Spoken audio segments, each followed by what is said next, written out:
¿Dónde nos vemos y escuchamos?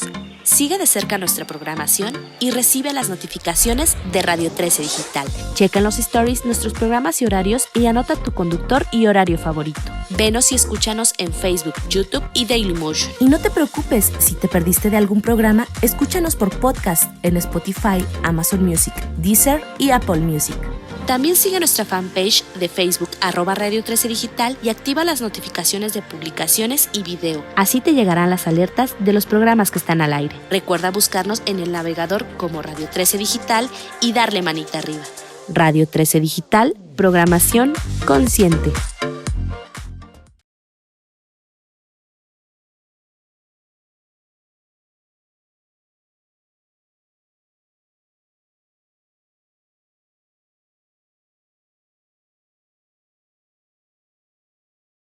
Hola a todos, yo soy Carol Perelman y me da muchísimo gusto saludarlos el día de hoy para Enlace Judío.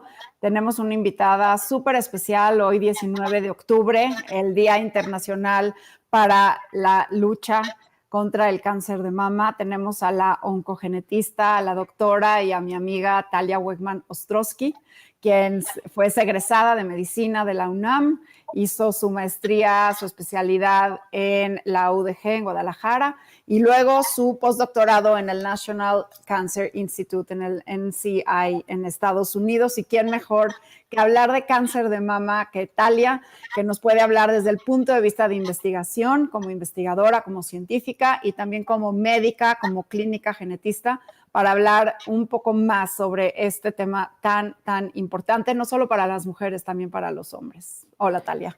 Hola, Carol. Pues muchísimas gracias por la invitación. Yo ya tenía muchísimas ganas tú y yo platicamos mucho fuera de cámaras, pero no sé qué ganas tenía ya de esta conversación, ¿no? Ya hemos hablado de COVID y otras cosas, pero pues este es mi tema, esta es mi pasión. Entonces, realmente ojalá que ayude un poquito el día de hoy a todos los que nos escuchan. Antes que nada, también les mando un abrazotote a todas las sobrevivientes, a todas las que están pasando la enfermedad. Sabemos que para ustedes también es un día muy emotivo, ¿no? Y no es porque, como alguien decía, no es motivo de celebración, no, es para concientizar, para que la gente sepa, para ayudar a prevenir, pero también para mandarles un abrazo a todas las que están pasando por esto. Y a sus familias, a todos. Y a las familias, sí. Talia, quisiera empezar nada más entendiendo por qué, o sea, entendemos que es el 19 de octubre, no nos alcanza, como bien dijiste, fuera del aire un día, entonces es todo el mes de octubre la concientización y esta sensibilización contra el cáncer de mama, pero ¿qué tanta es la incidencia? ¿Qué tanto es el cáncer de mama tan relevante? ¿Nos podrías dar algo de cifras para situarnos, porfa? Mira, hay cifras que a mí me siguen dando escalofríos cada vez que las digo, ¿no? Pero 1 de cada 9 mujeres en algún momento de su vida va a tener cáncer de mama. Y piensen o sea, 1 de cada 9, piensen en todas las mujeres que conocen. Entonces, nos va a tocar conocer en algún momento una mujer con cáncer de mama. Esperemos que no seamos nosotros, pero y puede tocar a nuestra familia, puede tocar a gente muy cercana, porque la estadística es elevadísima, ¿no? Otras de esas cifras que también dan escalofríos es que cada 14 segundos en el mundo se diagnostica una mujer con cáncer de mama, ¿no? Entonces, estamos hablando es la primera causa por mortalidad por cáncer a nivel mundial, una de las primeras causas por mortalidad en general en el mundo, ¿no? Entonces, es una enfermedad que cuando se detecta a tiempo es totalmente curable, sigue siendo una causa de mortalidad muy importante, ¿no? Y eso es parte por lo que la OMS decidió, inicialmente era un solo día, pero dijeron, no, un solo día no es suficiente, necesitamos todo el mes, porque es tan importante a nivel social, médico, emocional, todo, que necesitamos un mes entero para hablar del tema, ¿no? Oye, es enorme la cifra que estás diciendo. 1 de cada 9 mujeres en algún momento de su vida va a tener un diagnóstico de cáncer de mama. Es enorme. Y entonces me gustaría entender por qué. ¿Cuáles son los factores de riesgo? Tú eres oncogenetista, tú ves cómo es nuestra genética, qué tanto puede predeterminar el tener o no cáncer. Quiero que nos expliques un poquito más, en especial por estos genes que tanto escuchamos. No te gusta que les llame BRCA1 y BRCA2, pero así me los conozco. Platícanos un poco sobre estos factores genéticos, pero también cuáles son los otros factores que pueden estar asociados a que una persona presente cáncer de mama. Primero, Primero quiero platicarte lo que luego causa mucha confusión, ¿no? Antes de entrar en esto, pero es la diferencia entre un factor de riesgo y un factor causante, ¿no? Ok. No es lo mismo causalidad que factor de riesgo. Los factores de riesgo y el ejemplo que siempre uso es que tenemos que pensar que tenemos una pecera llena de pelotitas blancas y negras, ¿no? Negros, cáncer, blanco es que no nos da cáncer. Y entonces, a través de la vida de repente vamos poniendo pelotitas negras o quitando pelotitas negras por ciertas acciones que podemos hacer. Hay ciertas mujeres, y es solamente un 10% todos los casos, o sea, en los cuales ya nacen con un gen, con una mutación en uno de los genes que nos aumenta muchísimo el riesgo de cáncer de mama. Y cuando hablo de muchísimo riesgo, es que tienen 80% de desarrollar cáncer en algún momento de su vida. Entonces ya nacen con 80 pelotitas negras de la 100, ¿no? Estas mujeres. Pero esto solamente es el 10%. En general, el 70% van a pertenecer al grupo que llamamos multifactorial, donde son muchos factores, algunos modificables y otros no modificables, ¿no? ¿Cuáles son los factores no modificables? Uno de los más importantes que siempre que lo digo me dicen, ¿a poco? Es el sexo, ¿no? Ser mujer. Pero ¿por qué es importantísimo? Porque también hay que decir que hay hombres que también tienen cáncer de mama, ¿no? Entonces, no es un chiste finalmente, y para los hombres también es un problema, que por suerte es muchísimo menos frecuente, pero sí es, ¿no? Una vez que el sexo, la edad, entonces siempre esperamos que mientras más pase la edad, mayor riesgo de tener cáncer. Otro de los factores no modificables, por ejemplo, es la edad en que tuvimos la primera menstruación, la edad en que termina la menstruación, que son muchos factores hormonales que tampoco podemos modificar, pero hay otros que sí son modificables, como cuáles. El fumar es un factor de riesgo importantísimo. El estilo de vida, la dieta, si hacemos ejercicio es un factor protector, la lactancia es un factor protector importantísimo. Entonces, la lactancia, además de dar un regalo a los bebés, también es un regalo para la mamá. Entonces, por ahí sí, yo sé que al principio puede ser difícil, pero decirles también este mensaje que si tienen cáncer, no es que se lo ganaron, no es que se lo buscaron, no es que no previnieron suficiente, porque luego vienen con una culpa mis pacientes, ¿no? De que es que yo me cuidé, es que yo hice yoga toda la vida, es que yo toda la vida comí bien, y finalmente estas bolitas con las que nacemos muchas veces no las podemos modificar, todavía no, tal vez en algún futuro. Entonces, pero entonces existe, a ver, entonces entiendo que hay 3 factores que están detrás de que una persona pueda desarrollar cáncer de mama en algún momento de su vida. Por un lado, la parte genética, pero el tener un factor genético tampoco es sentencia, tampoco es ya es una causalidad. Hay factores de riesgo, como por ejemplo la dieta, el ejercicio, el fumar, incluso sustancias químicas ambientales. Todo eso puede contribuir a que suceda, pero tampoco es causal, tampoco es causa-efecto, es una correlación, factores. Y el tercero, entonces, es temas que no podemos modificar, como es quizás nuestra raza, ¿no? Nuestra etnia, también la progresión de edad y todas estas situaciones, el ser mujer, el ser hombre, que pueden también aumentar. ¿Hay algo que me puedas decir que sí o sí es una causa-efecto de tener cáncer de mama? Te diría que hay un par de genes, ¿no? Porque nosotros tenemos cerca de 20,000 genes. De estos 20,000 genes que tenemos, hay ciertos genes que su función están ahí en nuestro cuerpo para detectar mutaciones y corregirlas, ¿no? Entonces, porque nuestro DNA todo el tiempo está siendo bombardeado por daño, ¿no? O sea, el estar vivos hace que estén bombardeados, la contaminación, el estrés, lo que se les ocurra está bombardeando nuestro DNA, pero tenemos mecanismos excelentes que nos van, digamos, quitando el daño, ¿no? Pero hay ciertos genes, por ejemplo, hay un gen que yo lo he estudiado mucho y que es uno de mis pacientes que se llama P53, que es conocido como el guardián del genoma humano, donde en esto vemos que las mujeres que tienen mutaciones, sí su riesgo de cáncer puede llegar casi al 90-95%, ¿no? O sea, en estos casos, que son muy raros por suerte, ¿no? O sea, que estamos hablando de, según algunos artículos, 1 en 5,000, otros artículos 1 en 10,000, ¿no? Entonces no va a ser la causa que encontremos todo el tiempo, pero en estos casos tal vez podríamos hablar de causalidad, pero como mensaje a todos les podría decir que no hay una causa-efecto en general en el cáncer, ¿no? Entonces, porque luego la quieren buscar y yo lo entiendo, ¿no? ¿Quién sabe? Es que quiero saber si por usar desodorante me dio cáncer, ¿no? Y no, bueno, eso es uno de los mitos que no, el desodorante no es factor de riesgo, ¿no? Pero luego es que fueron, comer comida no orgánica fue la causa, no, tampoco. Es que, además, la parte emocional luego me preguntan mucho, ¿no? Es que tuve un enojo muy fuerte y el enojo me hizo que me diera cáncer, tampoco, ¿no? O sea, aunque las emociones son importantes, la inteligencia emocional es muy importante, el estrés sí puede bajar un poco nuestras defensas y entonces le echamos 2 pelotitas, pero estamos hablando de 1 o 2 pelotitas, ¿sí? O sea, de estas pelotitas negras, la parte emocional, no más allá de una pelotita. Entonces, también esto no es la causa, ¿no? Entonces, también quitarse esas culpas emocionales, es que fue porque me peleé con mi hermana y entonces me dio cáncer. No. Luego la otra que me preguntan muchos golpes, ¿no? Es que me pegué y entonces desde que me pegué, lo que pasa con los golpes es que nos empezamos a tocar y entonces encontramos algo que ya estaba ahí que no nos habíamos tocado, ¿no? Entonces, y eso me lleva entonces a la siguiente pregunta, que es, bueno, ¿cómo detectarlo? ¿Cómo detectarlo? Porque hablamos mucho las mujeres y escuchamos y es parte del mensaje del mes de octubre de la autoexploración y las mamografías, hacer los ultrasonidos, pero realmente así es como estamos detectando los cánceres de mama. Eso es lo que debemos de hacer, a partir de qué edad, con qué frecuencia, etcétera. quiero decirles que para empezar, como les dije y se los diré una y otra vez, cuando se detecta a tiempo el cáncer es totalmente curable, manejable y tenemos muchísimos sobrevivientes en todo el mundo. Pero por desgracia en México llegan ya muy tarde, ¿no? La mayor parte de nuestros pacientes en México llegan en estadios donde el tratamiento se complica, donde además no solamente es cómo les va a ir, es también el tratamiento que reciben, ¿no? Tiene que ser mucho más agresivo.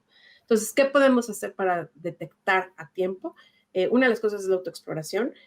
Muchos nos dicen que a partir de los 18 años hay que empezar. Yo les diría que desde que empezamos a crecer mamas, para que se haga un hábito, ¿no? O sea, enseñarles a nuestras hijas, aunque no van a tener nada ellas, pero que sea su hábito saber que una vez al mes se tienen que revisar. Algo muy importante es que tiene que ser una vez al mes, porque luego también dicen, es que yo me revisaba diario, ¿no? Revisarse diario no sirve porque es como los niños. Si los vemos diario no nos dimos cuenta que crecieron. Los dejamos de ver un mes y dijimos, ay, ¿cómo creció este niño? Lo mismo con las bolitas. También hay cambios hormonales durante el periodo, entonces de repente si nos checamos en diferentes días del mes nos pueden dar unos sustos tremendos porque durante la menstruación sobre todo puede ciertas bolitas que pueden ser totalmente normales en nuestras mamas, mucho, el 80% de las mujeres tiene, llamamos patología fibroquística, ¿no? Hasta 80% según algunos estudios, entonces, y eso es normal, ¿no? Entonces, si no conocemos nuestras mamas, es muy fácil asustarnos, es decir, nunca me había tocado esto, pues es que nunca te habías tocado, más bien. Entonces, la exploración es importantísima una vez al mes, todas las mujeres, si menstruan es 15 días después, si ya no menstruan, entonces es una vez al mes, el día que quieran, ¿no? Entonces, que lo sepan. Pero ya que tocamos una bolita, ya es como de 1 centímetro más o menos, ¿no? Eso es lo que nuestros dedos alcanzan a palpar. La mastografía lo que hace es detectar antes de que nosotros lo podamos palpar. Entonces nos detecta, la mastografía es un instrumento que ha reducido la mortalidad en el mundo 30%. Se cuenta, es impresionante que este instrumento haya salvado tantas vidas. Entonces, la mastografía se debe hacer a partir de los 40 años, la primera. Antes no sirve de nada, también luego eso escucho mucho de que es que como mi familia hay mucho riesgo, me la quiero hacer antes. Antes no sirve porque las mamas están muy densas. Cuando nuestras mamas están densas, la mamografía no alcanza a apreciar estos cambios. Entonces, antes de los 40 no vale la pena. Si tienen factores de riesgo, entonces a veces sí, cuando hay familias de muy alto riesgo, que sabemos que hay mutaciones, por ejemplo, pedimos ultrasonidos, pedimos resonancias, otros estudios, pero eso hay que individualizarlo por caso, pero a nivel así, en general. A los 40, cada cuánto, en México nos dicen que una vez al año, en Estados Unidos, por ejemplo, dicen que de los 40 a los 50 puede ser cada 2 años, dependiendo de factores de riesgo y que lo hablen con su médico, ¿no? Entonces, no, ahí todo Pero, estamos a viendo. ver, dime algo, Talia, ¿hay un mito por ahí de que hacerse muchas mastografías puede incrementar el riesgo de cáncer? ¿Es cierto esto o no? Hasta ahora no se ha demostrado. O sea, se han hecho varios estudios y no se ha demostrado, pero esas son las cosas que yo digo. Finalmente sí es radiación o sea, la cantidad de radiación es poquitita. O sea, es como viajar también. Viajar nos radia muchísimo, para que sepan. Entonces, si están viajando 2 veces al año, tómense la mamografía sin ningún problema, ¿no? Entonces, y nadie deja de viajar por el peligro de la radiación. Entonces, pero finalmente podría ser que a ciertos pacientes que tienen muchísimos riesgos, y entonces lo alternamos a las mujeres de alto riesgo, les alternamos mamografía con resonancia, porque además nos da imágenes diferentes, ¿no? Pero estos son grupos muy selectos. En general se pueden hacer su mamografía tranquila, sin problema, y sobre todo si no hay otros factores de riesgo, les va a ayudar a detectar a tiempo, ¿no? ¿Y acompañado del ultrasonido de mama? El ultrasonido sobre todo sirve cuando hay mamas muy densas, ¿no? Entonces ahí puede ser bueno, y si les incluye el paquete, pues no sobra el ultrasonido, no es radiación ni nada, entonces pues, no pasa nada, pero digamos que si tienen que elegir uno u otro, porque pues, hay muchas veces que la economía no da para los dos, pues, entonces es mejor la mamografía. Si pueden el ultrasonido, y más ahorita en octubre corran porque hay paquetes por todos lados, pues sí, incluyan el ultrasonido, ¿no? Alia, ¿el cáncer de mama se hereda? En ciertos casos sí, ¿no? Como empezamos a platicar hace rato, la mayoría de las personas, la respuesta, o sea, el 70% de este grupo multifactorial, no va a haber un riesgo realmente aumentado para los familiares, ¿no? ¿Por qué? Porque justamente son más factores que la persona ha estado expuesto, sepa o no, porque ojo, también como tú decías, muchísimas veces eh, estamos expuestos a cosas que ni sabemos, ni entendemos, ni demás, ¿no? Entonces puede ser que no esté factor de riesgo. Pero en este grupo, que es el 10%, que sí le llamamos síndromes de cáncer hereditario, uno de estos genes que repara el DNA, o otros genes, pero la mayoría son en estos genes que reparan el DNA, ya está desde el nacimiento afectado, ¿no? Y entonces, como compartimos los genes con nuestra familia, entonces ahí sí puede ser que estemos heredando el gen. Ojo, el cáncer como tal no se hereda, ¿no? Eso es algo importante, porque además el cáncer es una enfermedad que se da en un tejido. Por ejemplo, si pensamos en la mama, pues sería muy difícil pensar cómo de la mama pasa a la siguiente generación, ¿no? Pero los genes son los que pasan a la siguiente generación. Entonces, lo que heredamos están siendo las mutaciones, las alteraciones en estos genes, y cómo saber si soy de este grupo, ¿no? Porque es así de, bueno, hay muchísimos factores para pensar, y cada vez como que hay más, pero básicamente es que haya mucho cáncer en mi familia, y mucho cáncer sí tenemos que verlo bien qué es, porque de repente tengo familias donde dicen, es que hay mucho cáncer en la familia, pero resulta que todos fuman y que tienen mucho cáncer de pulmón. Entonces es más bien otro tipo, que es el tercer grupo, que es el patrón familiar, ¿no? Entonces, en este hereditario es mucho cáncer en la familia, mujeres jóvenes afectadas, que haya cosas raras, de repente, por ejemplo, hombres con cáncer de mama, ¿no? Entonces, esos son otro de los signos, que haya más de un cáncer en una sola persona. Entonces, si una persona tiene cáncer y de repente lo diagnostican en el otro lado, o cáncer de mama y luego de ovario, es otra de las, o alguien en la familia que ha tenido más de un cáncer o que ha tenido dos cánceres, entonces podemos sospechar en estos síndromes de cáncer hereditario. Y algo muy importante es que en población judía ashkenazi, o que tenga origen de judía ashkenazi, porque luego me dicen, es que desde hace años mi familia ya no importa, los genes ahí están, ¿no? Entonces, hay ciertas mutaciones en BRCA1 y BRCA2 que son de muy alta frecuencia en población judía ashkenazi. Entonces, en las guías internacionales nos dicen que cualquier mujer con cáncer de mama de ascendencia judía ashkenazi se tiene que buscar mutaciones en BRCA1 y BRCA2. Ok, entonces hay que hacer estas pruebas genéticas para buscar si uno tiene estos genes o no. En ciertos criterios, ¿no? Todavía no llegamos ahí donde se le puede ofrecer a todo el mundo. Yo sí creo que vayamos a llegar a ese punto, o sea, y esto estaba evolucionando muchísimo, pero todavía no. Todavía hay que ver en quiénes sí y en quiénes no. Aún en mujeres que ya tuvieron cáncer no lo tienen, hay que ver quiénes sí y quiénes no. ¿Y por qué no ofrecérsela a todo el mundo, no? Si ya está esa información. Hay dos cosas muy importantes que todavía estamos como no entendiendo, ¿no? Una es que y esto fueron un par de estudios en los que además yo estuve involucrada, ¿no? En población general sana, que nunca ha tenido cáncer, de repente aparecen estas mutaciones, ¿no? Entonces, esto es súper difícil de interpretar y qué hacer, porque lo encontramos, por ejemplo, hubo un estudio increíble que de ahí sacamos muchos de los datos, que se llama FLOSIS, que es Fabulous Woman Over 70. Entonces, agarraron un grupo de mujeres de 70 años que nunca habían tenido cáncer, que estaban súper bien, las siguieron mucho tiempo, que además tampoco tienen diabetes ni hipertensión ni nada, por eso es Fabulous Woman Over. Y ahí encontraron muchas mutaciones de BRCA. Entonces, ¿qué nos dice? Que, como tú decías, aún el tener mutaciones en BRCA1 y BRCA2 no es sinónimo que te va a dar cáncer, ¿no? Y entonces, más, si no se evalúa bien, pues podemos estar sobretratando mujeres que tal vez nunca van. Entonces, siempre es importante en el contexto de la familia, en el contexto de la paciente, estas decisiones, ¿no? Porque si alguien que nunca ha tenido nada se hace y corre a operarse, porque eso es lo que muchas veces, y igual se termina quitando mamas que no se tenía por qué quitar, ¿no? Termina haciendo operaciones que además se pueden complicar, porque cualquier, o sea, entonces Claro. siempre hay que hacer un riesgo-beneficio, ¿no? Y la otra cosa que nos quita el dolor de cabeza, que nos da dolor de cabeza a los genetistas, y no los quiero aburrir mucho, pero es que es un tema que es muy difícil, es que todavía hay variantes que encontramos, o sea, ¿qué hacemos? ¿Cómo estudiamos los genes? Los genes son como libros, entonces lo que hacemos es leer, ¿no? Leer. Y de repente encontramos palabras que no sabemos qué significan.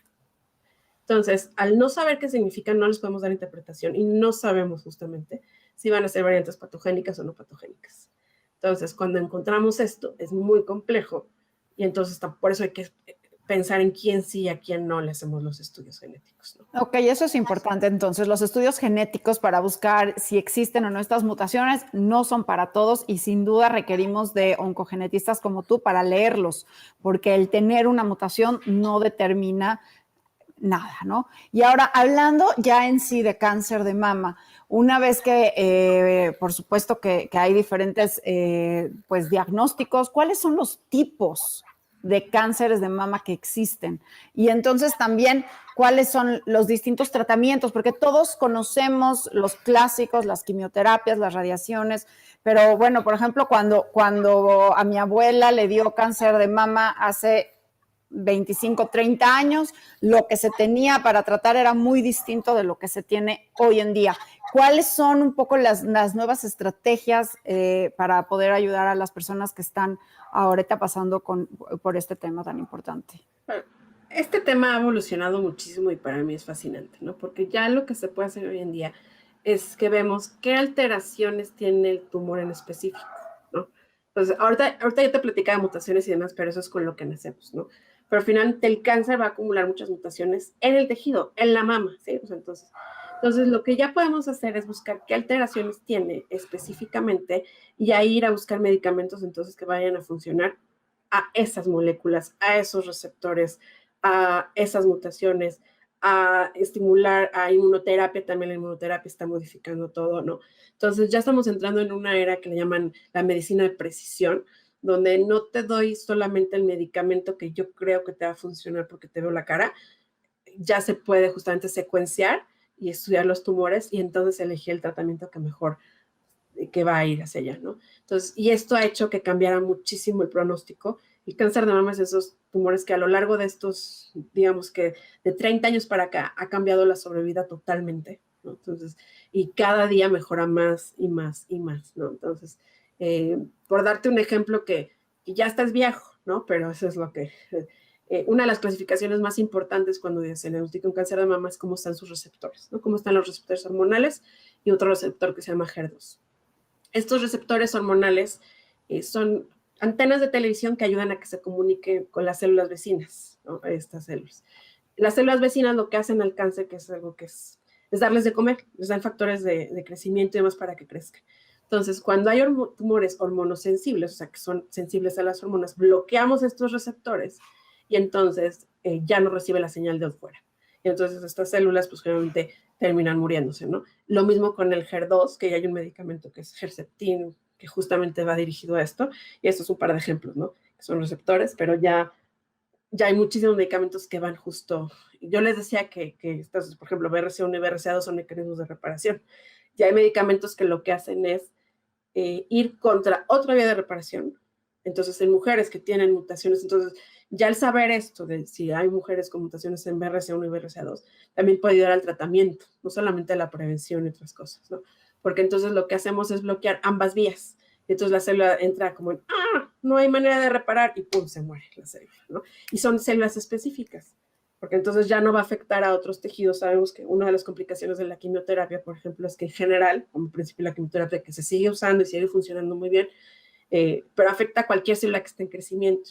Por eso afecta el pelo, por eso afecta tanto, ¿no? Entonces, pero ya estamos cada vez teniendo medicamentos que son mucho más precisos, ¿no?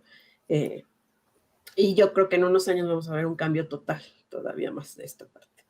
Pues eso es fantástico, Talia, porque de veras que en lo que llevamos de plática, que son pues casi 25 minutos, no he dejado de pensar que cada 14 segundos una mujer está recibiendo esta noticia tan dramática que le cambia la vida. Entonces, por supuesto que escuchar que hay nuevas terapias da una esperanza magnífica. Y te quiero hacer esta pregunta en el contexto de COVID-19. Tengo 3 preguntas. La primera es entender, porque muchas personas están ahora diciendo que les están llegando los cánceres muy avanzados como consecuencia de la pandemia. ¿Podrías hablar un poco de ello?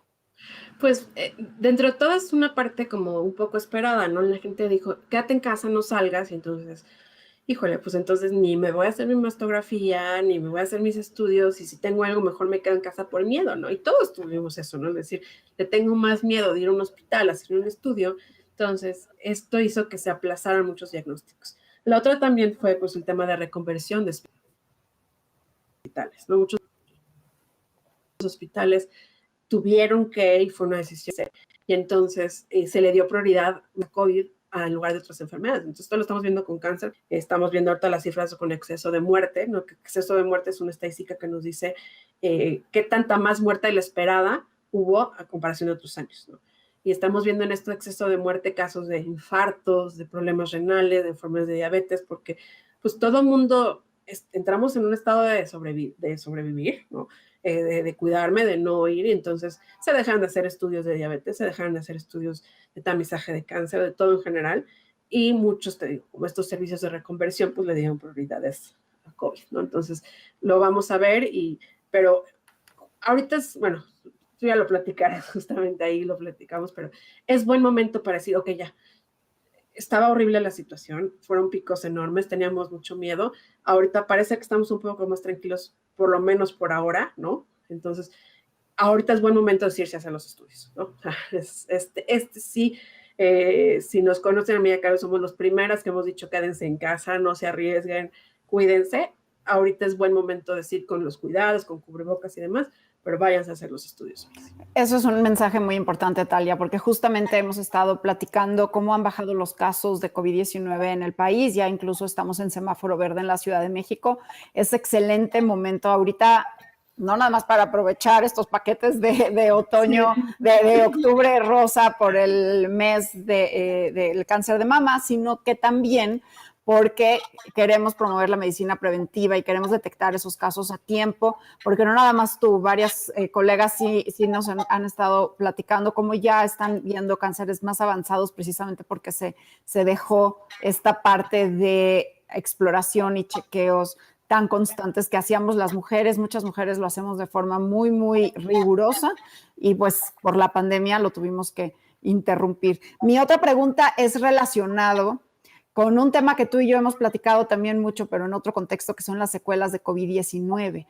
¿Tú crees que haya algo ahí que veremos en un futuro? Claro que sería hablar de hipótesis. Yo no creo que ahora estemos viendo nada relacionado con COVID, pero sí sabemos que hay algunos virus, como el citomegalovirus, por ejemplo, el virus de papiloma humano, que producen cáncer. ¿Tú crees que el COVID-19, el SARS-CoV-2, de alguna manera deje secuelas en cáncer? Todavía es muy temprano para poderlo decir, ¿no? O sea, y no entren en pánico porque ahorita, yo tuve COVID, me va a dar cáncer, ¿no? O sea, todavía es muy temprano para decirlo, pero este virus nos sigue sorprendiendo en muchas cosas, ¿no? Entonces, para mí no sería sorpresa si sí fuera. ¿Por qué mecanismos? Pues uno, por toda esta inflamación que queda, sabemos que la inflamación crónica en general aumenta el riesgo de cáncer, ¿no? Entonces, ya es uno de los mecanismos por los que produce cáncer. Entonces, no sería sorpresa que en algunos casos, en algunos individuos susceptibles, o sea, una vez más, no causalidad, por ejemplo, porque acabas de dar un tema, hablábamos de cáncer. De los pocos factores que sí son así causa directito, por ejemplo, es papilomavirus y cáncer cervicuterino. Ahí sí es causa, ¿no? Ahí sí no es factor de riesgo. Y aún ahí se sabe que no todas las mujeres que están expuestas a papiloma van a desarrollar cáncer, ¿no? Entonces, pero sí se sabe que todas las que tienen cáncer cervicuterino, o en un 99% estuvieron expuestas, tienen papilomavirus. Entonces, es de los pocos donde sí podemos hablar de causalidad.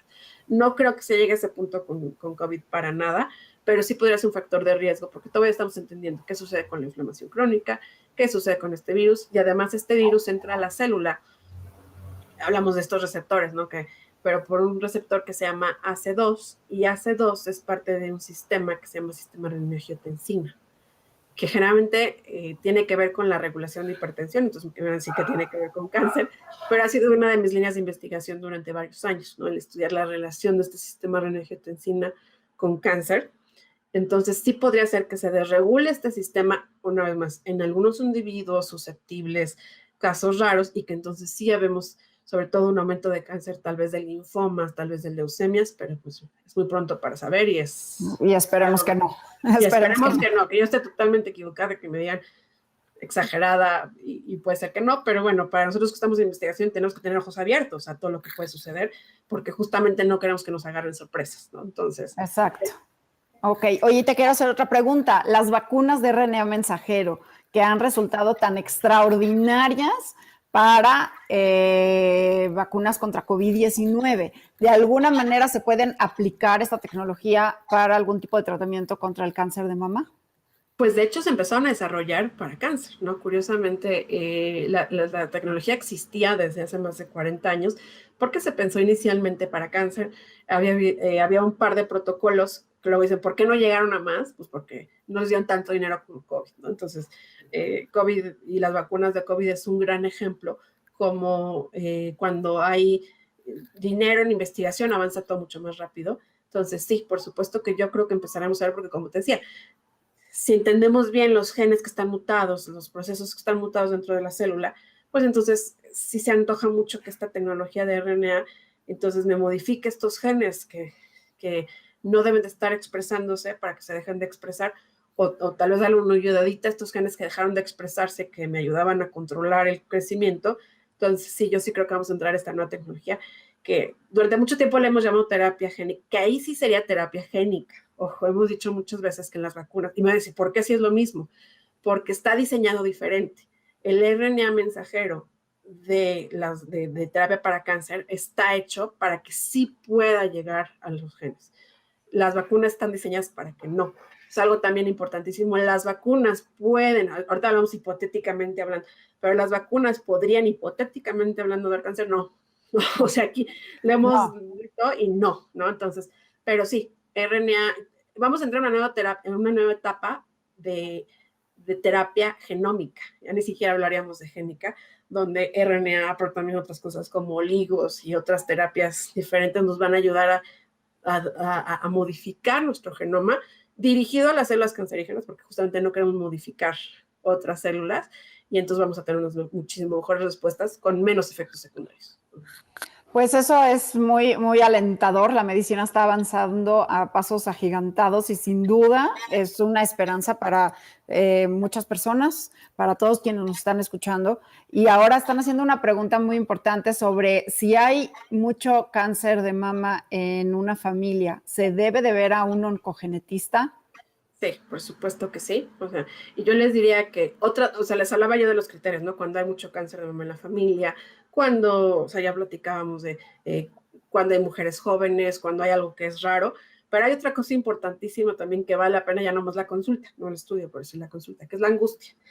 Y eso sí creo que no hay madre que no tenga cáncer, que no le angustie la posibilidad de que sus hijos también lo tengan, ¿no? Entonces muchas veces tengo consultas que son para esto, para explicar los dos mecanismos, para ver la historia de sus propias familias, ver cuáles son los riesgos para esa familia en específico, no para todo el mundo, y muchas veces solamente para tranquilizar. Y eso vale la pena también, porque la angustia, o sea, y es lo que les digo, las mujeres que están pasando por cáncer no necesitan además tener la angustia de pensar en su futuro, ¿no? Entonces, entonces a veces nada más con eso es suficiente. Sí, porque como bien dijiste, no es de que el cáncer se hereda, son los factores de riesgo que se pueden heredar. Y ahora también hicieron una pregunta sobre cuáles son, nada más para dejarlos bien claros y que no haya confusión, por supuesto. Gracias, David, por hacer la aclaración. ¿Cuáles son los factores de riesgo para cáncer de mama y cuáles son los factores protectores para cáncer de mama? Perfecto. Factores de riesgo para cáncer de mama es el fumar, tomar, no hacer ejercicio, el peso, ¿no?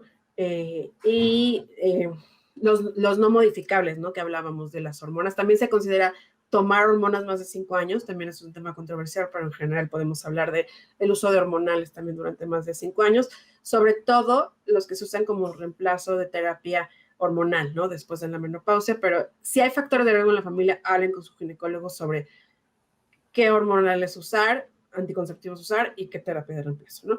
Factores protectores, bueno, hay hacer el ejercicio, ahí sí decíamos el factor de riesgo no hacer ejercicio, factor protector sí es hacer ejercicio. El amamantar es un factor protector, ¿no? Que ayuda a disminuir riesgos. El tener una vida sana, el comer, es un factor protector. Y cuando hay familias de alto riesgo, ojo, una vez más hablábamos específicamente de este 10%, donde puede haber mutaciones, entonces es cuando se puede hacer también medidas de prevención mucho más agresivas y dirigidas que nos ayudan a disminuir este riesgo tan importante del 80%. Entonces ahí hay muchas veces que hacer o estudios más dirigidos o algunas medicinas que nos ayudan a disminuir el riesgo, que le llamamos, ay, se me fue ahorita, quimioprofilaxis, perdón, o sea, estamos hablando de medicamentos que nos ayudan a disminuir el riesgo y finalmente también hay las cirugías, nos ayudan a prevenir el riesgo importante.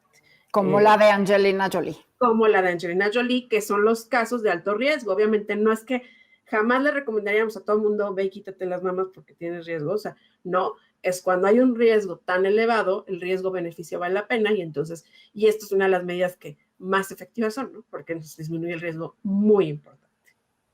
Pues mi querida Talia, me quedo con ese mensaje tan importante que diste al principio, que hay que enseñarle a nuestras niñas a autoexplorarse y a tener esta conciencia sobre el cáncer de mama desde chicas, para que sea una costumbre, algo habitual, mes con mes y no diario, sino para poder mostrar estos cambios y aprovechar ahora para poder hacernos estos estudios de prevención para la detección temprana, que es finalmente la que da mejores pronósticos en esta enfermedad. ¿Algo más que quisieras agregar? ¿Algo que nos haya faltado? Quizás hablar un poco de los mitos. Hay muchos mitos alrededor del cáncer de mama. Tiene un mensaje diferente, ¿no? Y también decíamos al principio, y tú bien lo dijiste, que el cáncer afecta a las familias, ¿no? Porque es, y nos va a tocar vivirlo con alguna amiga, con alguien. Entonces, cuando alguien tenga cáncer, no tengan miedo de acercársele, no tengan miedo de pedir, de darle ayuda, porque lo va a necesitar, la ayuda que les nazca, ¿no? No tengan miedo de hablar del tema, porque la gente que lo está viviendo quiere hablar del tema, ¿no? Entonces,